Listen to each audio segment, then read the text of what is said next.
Hey friends, welcome to my channel Intro to Karma and I'm Anu.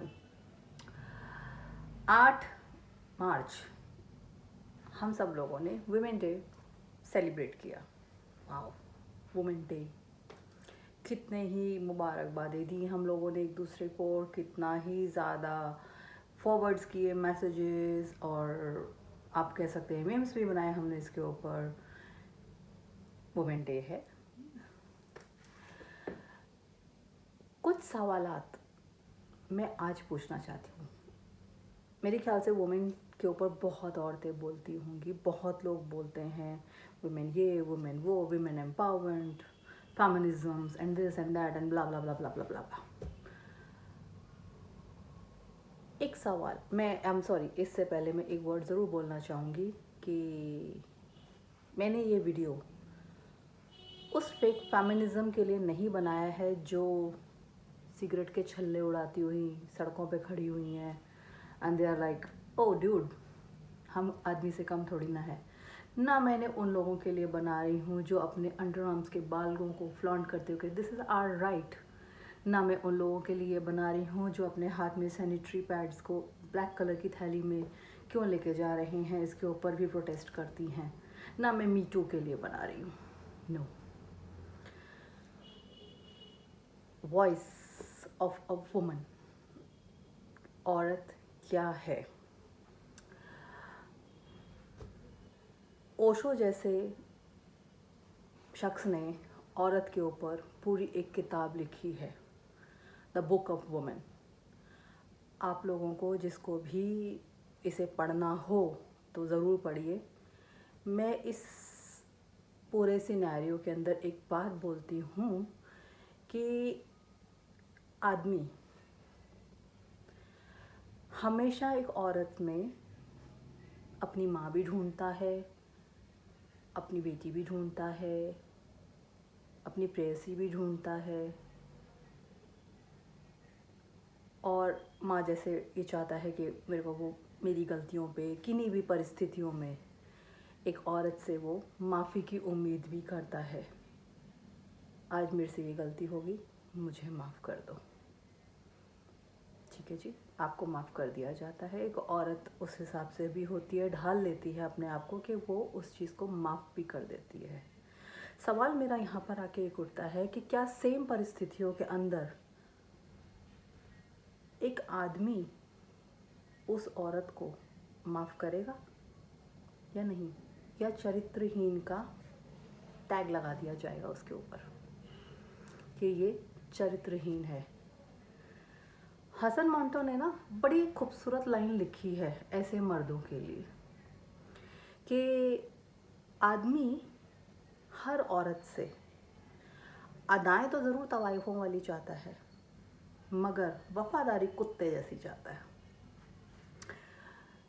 ये controversial lines लिखने का ना हौसला शायद हसन मंटो जैसे लोगों में ही था। बहुत कम मैंने इस दुनिया के अंदर भी पुरुष देखे हैं ऐसे जो शायद अपनी गलती को एक्सेप्ट करेंगे। चलिए, गलती है, मैं भी कहती हूँ कि गलती होती है, हर शख्स से हो जाती है, क्या हो गया। मगर क्या औरत के ऊपर इसी बात का चरित्रहीन का लेबल लगाना ये सही है? अगर सेम परिस्थिति में वो आती है तो वहाँ फिर हमारे कहाँ मॉरल वैल्यूज़ आ जाते हैं कि एक औरत कैसे कर सकती है ये सब, औरत कैसे दूसरे के पास जा सकती है, औरत कैसे दूसरे के साथ सो सकती है, औरत कैसे दूसरे के साथ अपने रिश्तों को आगे रख सकती है।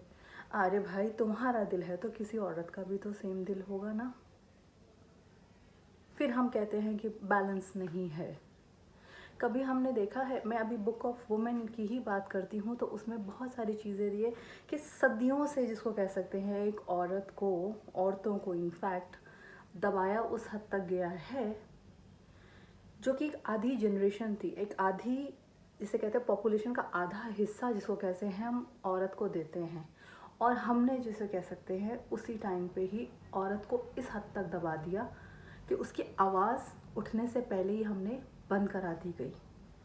कि वो कोई भी अगर आवाज़ उठाती थी तो या तो उसे विचेस का लेबल लगा दिया जाता था या चरित्रहीन का लेबल लगा दिया जाता था, और हम फिर रेवोल्यूशन की डिमांड करते हैं कि ये रेवोल्यूशन क्यों नहीं आया हमारे हिंदुस्तान में।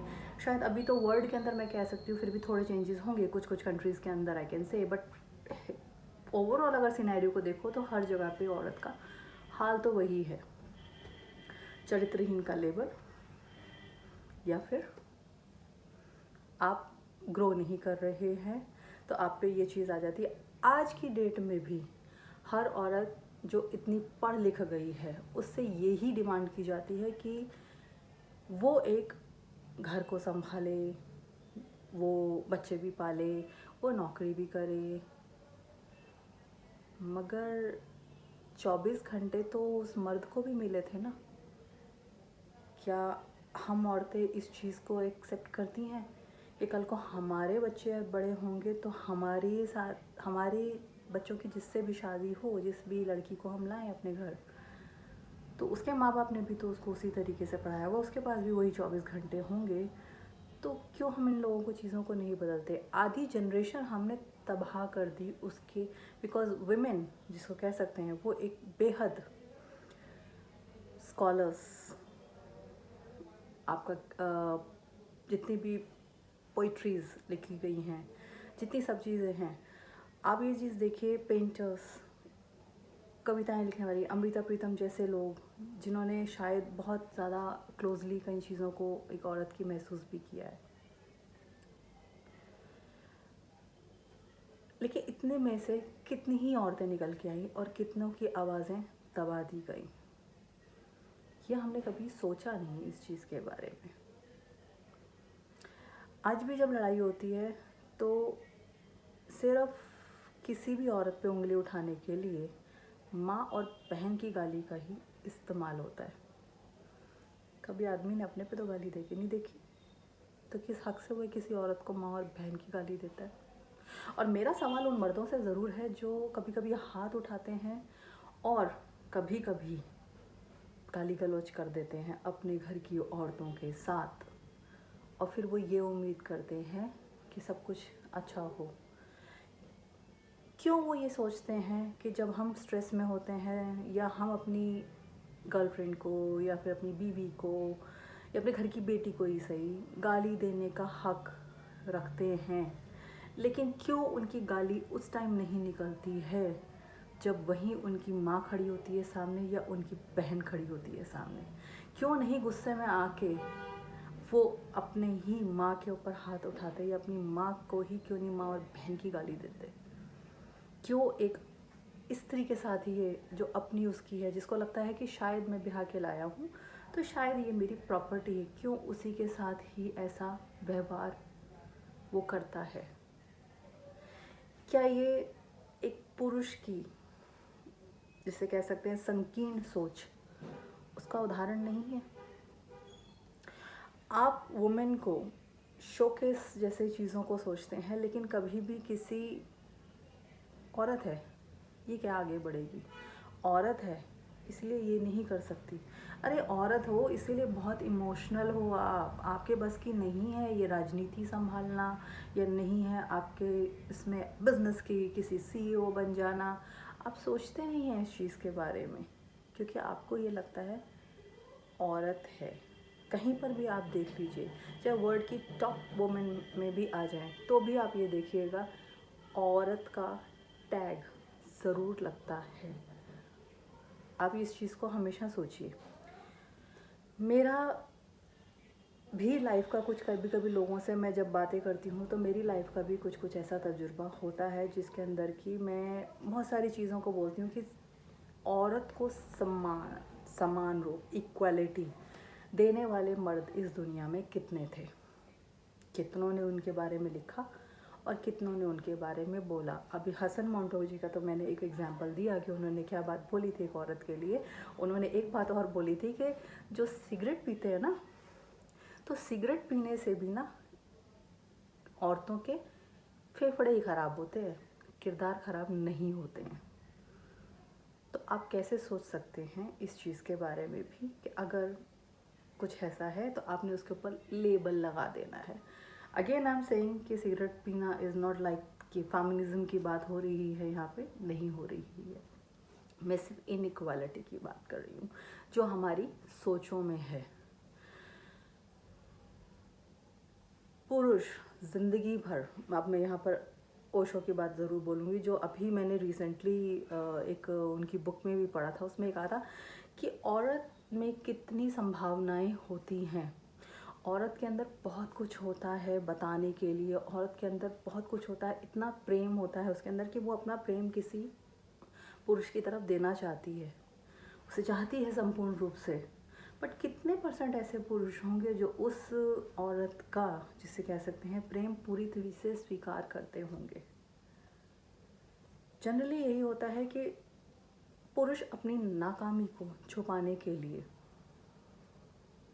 औरत के ऊपर चरित्रहीन का दाग लगा देते हैं कि वो चरित्रहीन है, हमारे बस की नहीं है। क्योंकि अपनी आवाज़ बुलंद करना शायद आज भी, कम से कम मैं ये कह सकती हूँ, हिंदुस्तान समाज के पुरुषों ने तो सोचा ही नहीं कभी भी। ध्यान दीजिएगा इस चीज़ों पे कि क्या किसी भी पुरुष के अंदर, सिर्फ एक सवाल, उसी सेम परिस्थिति में, जिस परिस्थिति में वो पुरुष किसी स्त्री से मांग करता है माफ़ी की, क्या वही पुरुष उस स्त्री को माफ़ करेगा? जवाब आपको अपने आप अपने अंदर से ही मिल जाएगा। Thank you so much.